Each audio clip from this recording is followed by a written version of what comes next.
Hi guys, so we're going to talk about the best F1 team today for my comms tutorial prep, and let's get right into it.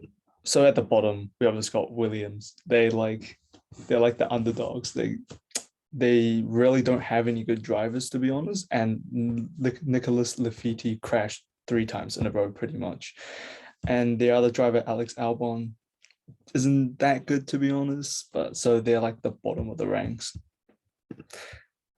Up ahead a little bit, we got Haas. Haas is they've been going through some stuff like with all the Russian stuff, like the Ukraine invasion. So Yukikali, their main sponsor, dropped out at the start of the year along with their driver.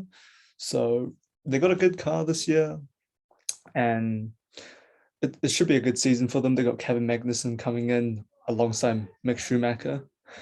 So it should be a good year for them. They didn't do too well in the Australia Grand Prix, but they should get better from there.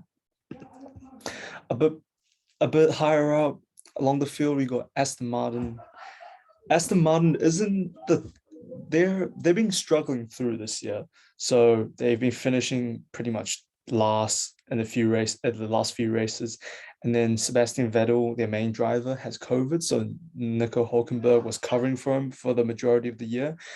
And they just have a ton of problem with their car, and it's not doing too well this season. So hope they're still better than the previous drivers and the previous race teams, but they should get better from here.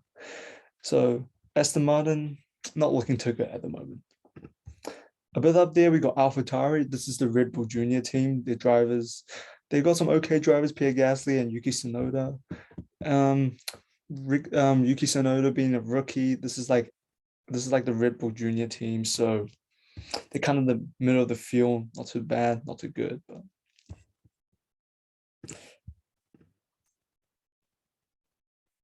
up next we got Alfa Romeo. Alfa Romeo they've actually been doing quite good this season with their Valtteri Bottas joining the team, and they got my favorite driver, Zhou Guanyu, also going to be driving for them this year. They're a good team. They got some good drivers and a good car, so we should see some good performance from them this year.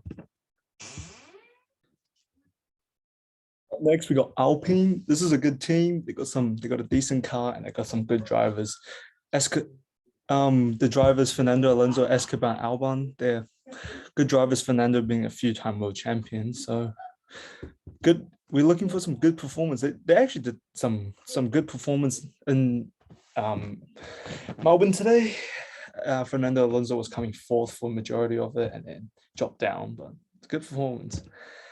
So beginning to get to the good teams now. Now McLaren's a good team. They did quite well today at the Melbourne Grand Prix, finishing I think 5 and 6, I believe. So some good points there. They had issues with their car at the start of the season, but it's getting better. Up next, Mercedes. Sucks to put them so low on the list, but it is what it is. Mercedes, their cars are just not being it this year. Something wrong with their car, and it's just not really doing that well. But if they can get it fixed, it'll be a good season for them. Red Bull should be at the top, but there is another team that's just doing so good this year.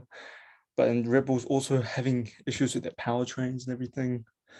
So we'll see what Red Bull can do about that this year. And at the very top, we got Ferrari.